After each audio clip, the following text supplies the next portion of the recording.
Well, sometimes it's amazing how things work out in life.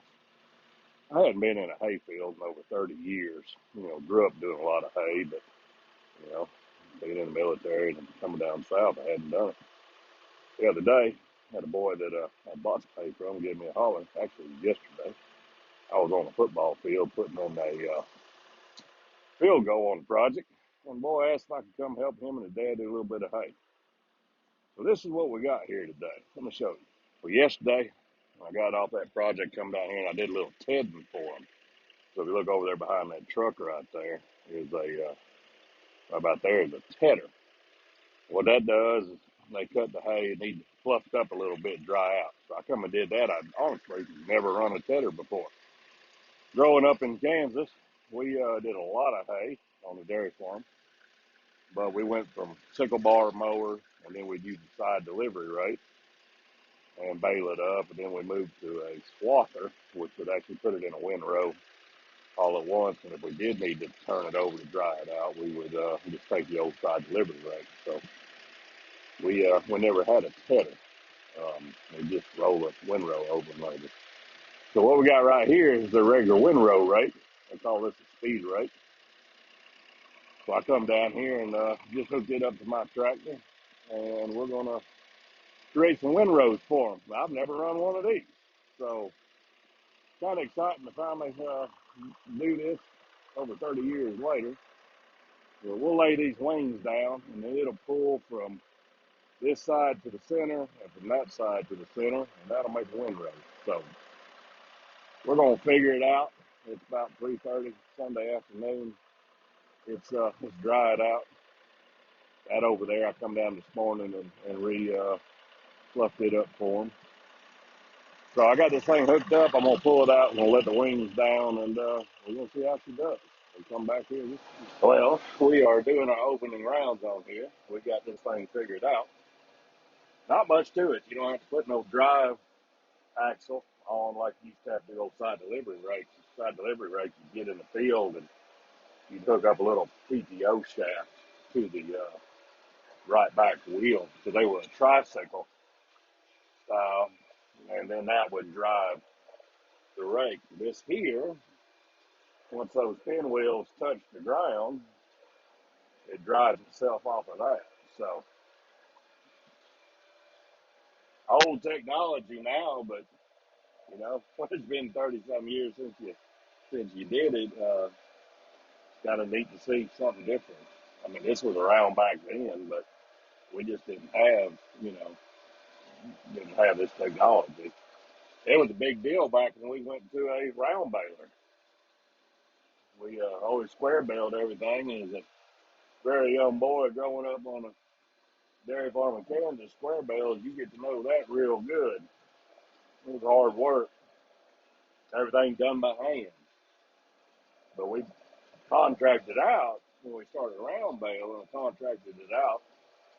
And then eventually Dad got an older Ford round baler, and it was a booger. That damn thing starting out, you had to weave back and forth real fast to get the hay fed in up underneath the first roller. If they got on top of it, then you were plugged and had to stop and crawl up in there and dig hay out. We did a lot of alfalfa. And yeah, it was interesting. These newer balers, you don't have to weave like you did back then. So I haven't run one. I hope I may take a moment and run this old boy for a little baler. It's something I've been wanting to do again for a couple of years. So, but this here rake's working pretty old good. Yeah, real simple. So what we're doing right now on this, we broke this piece up into a smaller section.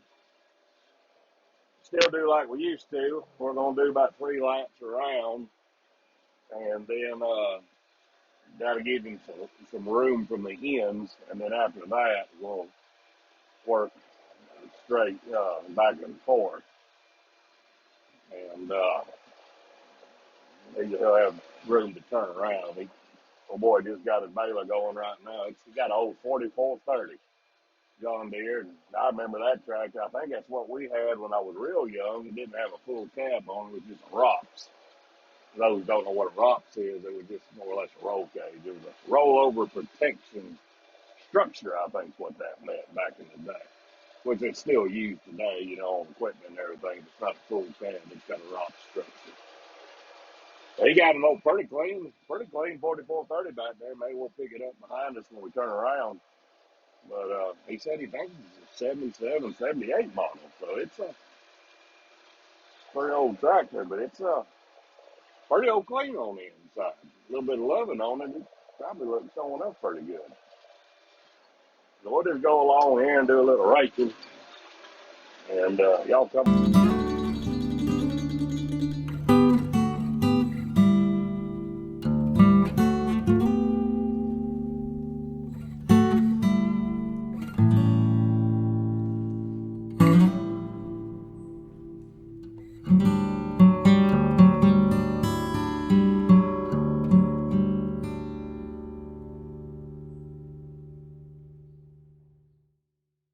Dad right there, he started right behind us on that corner. And he made it down this little low chute and to the left right there, and he already got him bale rolled up. So this hay right here, it ain't real good. It's old Bahia grass, but it's got some briars in it right over here. They're going to do a little maintenance on this. I think it's the second year they've cut it. It got growed up for a long time, and they haven't done no spraying or nothing. And old briars will take over and stuff. And about the easiest way to get rid of briars is keep it mowed. So they're going to try to get a second cutting this season off of this. It's almost the middle of August right now. So we was kind of dry back in the first part of spring, but we've been having a good bit of rain now. So they get another cut, and it'll be shorter, of course, but a little shorter hay actually gives you a little bit better quality.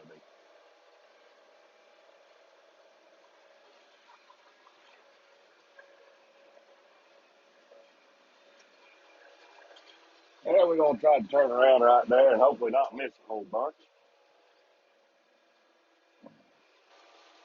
Let's grab y'all and see if I get you unhooked and not bounce you around too much. And we'll get over here and y'all can see him going right there. That's a good looking old 4430 right there. He said he got him a 4440 as well at the house, but it's a ROP, it's not a full cab. I remember baling hay with an open cab tractor, no ROPs on it either. We just had an umbrella on there and doing alfalfa and stuff growing up. It get right dusty on you, and it you'd be itching down the end of the day. A cab sure is nice to have.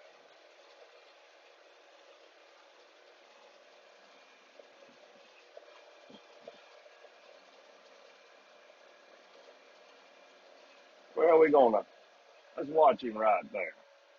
Let's see if he gonna do another roll out right there.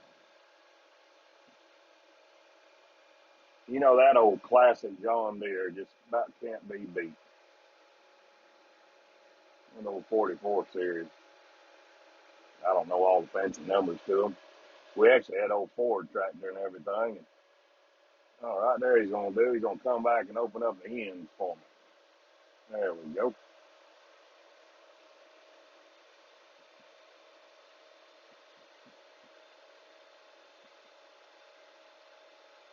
She's eating her up real good. Let's see how she does right there.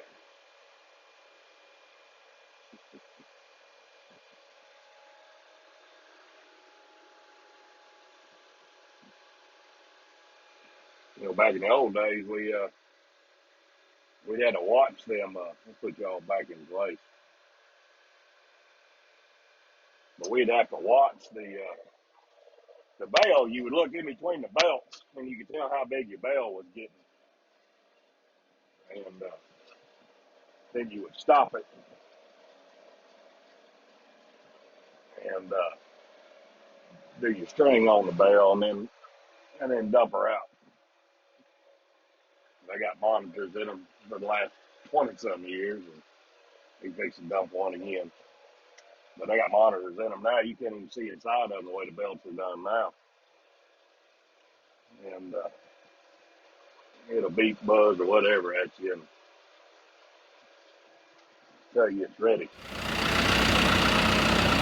Well, we got that part all raked up. We're gonna let him catch up with us a little bit. We'll see if we can't get a little video of him kind of close up when he comes around here. He got a little old bit over here. It was cut this morning. Probably needs to dry down and spell, ted it a little bit. So maybe we'll be able to help him tomorrow night when we get done. But he's over here. He's coming along with the old Johnny right there. My grandpa always called the old John Deere a Johnny.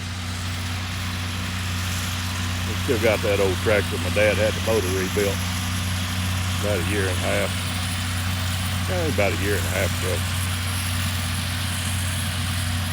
Old 68 model, I think it was. Trying to remember.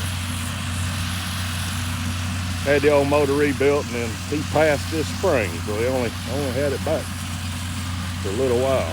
But that's what happened, I reckon. So he's coming around here. We'll get him coming up right here onto this road right here.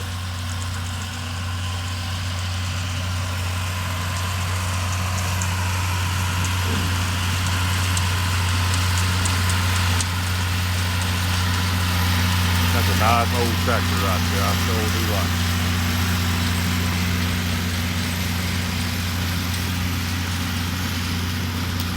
That's just a good looking rig right there. Sometimes you just can't beat the old stuff. It's a nice piece of property. This used to be a Christmas tree farm. This is right down from my house. This used to be a Christmas tree farm. Folks owns it own a big roofing company. The old feller that started it all, he's 81 now. I actually talked to him today. I talk to him every once in a while. But he's got quite a few sons. I think all the sons live on the property. There's a pretty new house right behind my tractor right there. And they got a daughter that lives over there in that little trailer house. But yeah, I don't know, it's probably 50, 60 acre deal right here. But back when I first moved out, he had a Christmas tree farm. So the roofing company had a Christmas tree farm, but I got rid of all the trees, I don't know, till I was still married. So I think about 12, 13 years ago that I got rid of the trees. Look at that pretty thing right there.